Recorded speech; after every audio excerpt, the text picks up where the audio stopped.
हाँ जी, सभी को नमस्कार। तो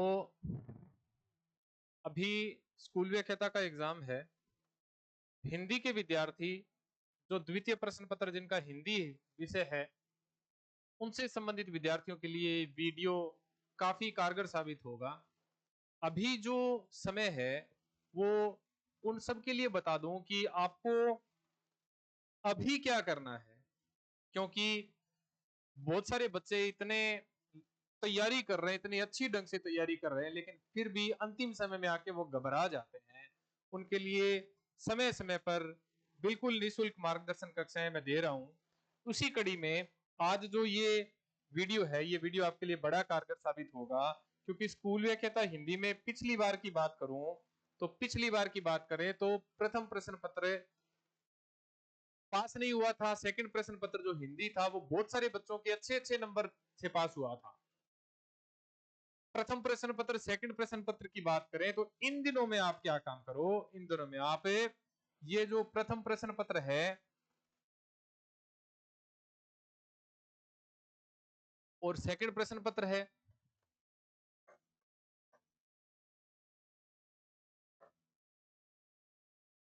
हालांकि रेशो 150 प्रश्न और यहां 75 प्रश्न का है, लेकिन फिर भी याद रख लेना इसको 70% समय देना है।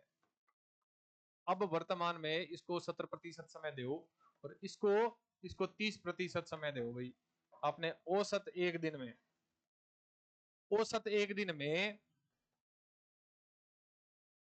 70% समय किसको दोगे?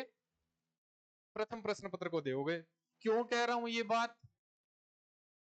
आप सेकंड प्रश्न पत्र में बहुत ज्यादा प्रश्न सही करके आ सकते हो, 140 कर आओगे, 145 प्रश्न भी सही कर दोगे। अगर प्रथम प्रश्न पत्र है उसमें पिछली बार की तरह वो क्राइटेरिया रह जाए 40% वाला, फिर क्या करेंगे? तो अभी भी समय है। अब जो समय है वो कंठस्थ करने का प्रथम प्रश्न पत्र है, अच्छे ढंग से याद करने का समय है वो प्रथम प्रश्न पत्र का है। क्योंकि पीछे जितने भी एग्जाम हुए थे उसमें सेकंड पेपर तो भले ही सही हो गया था, बढ़िया हो गया था, लेकिन प्रथम प्रश्न पत्र पास ही नहीं हुआ था। तो इस वजह से मेरी बात कान खोलकर सुन लेना, 100% कह रहा हूं प्रश्न वैसे ही प्रश्न पत्र आएगा जैसे पिछली बार आया था, मतलब है कठिन लेवल ही आएगा प्रथम प्रश्न पत्र का। ऐसे मत सोच लेना कि हाँ भाई अब की बार सरल आ सकता है।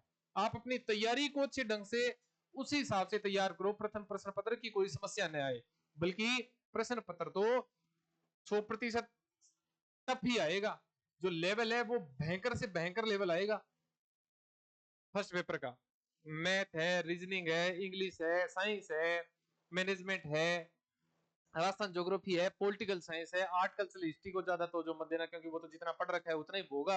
अब नई चीजें नहीं कवर होगी। करंट का जो मैटर है, इकोनॉमिक्स का जो मैटर है, वो बढ़िया तरीके से तैयार कर लो। अभी भी समय, आपने बढ़िया तरीके से तैयार कर रखा है।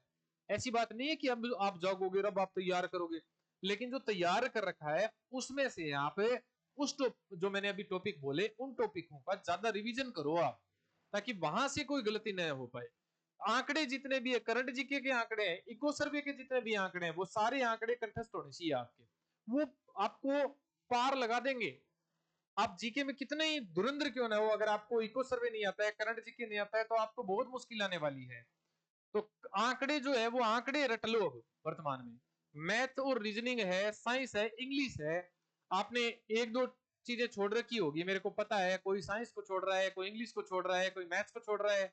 लेकिन जो छोड़ रखी है वो तो ठीक है, लेकिन जो बाकी के पार्ट मजबूत कर रखे हैं उनको अब और ज्यादा मजबूत करने की जरूरत है।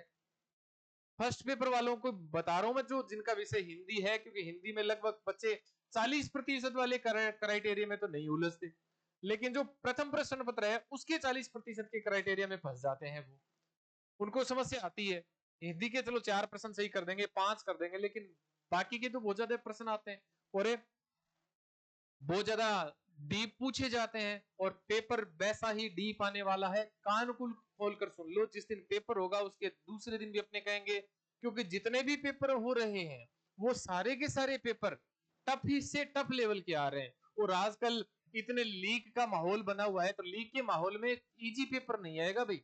इस लीक के माहौल में आरपीएससी एक स्टैंडर्ड की संस्था है, तो स्टैंडर्ड की संस्था होने के कारण वो स्टैंडर्ड का पेपर देगी। ध्यान रख लेना, अपनी तैयारी को जबरदस्त कर लो। प्रथम प्रश्न पत्र है, जबरदस्त तैयारी कर लो। सेकंड प्रश्न पत्र है, वो मैं आपको एक अलग वीडियो बना दूंगा कि अब वर्तमान में क्या क्या करना है, कैसे करना है। ठीक है, प्रथम प्रश्न पत्र को बढ़िया तरीके से तैयार करो भाई।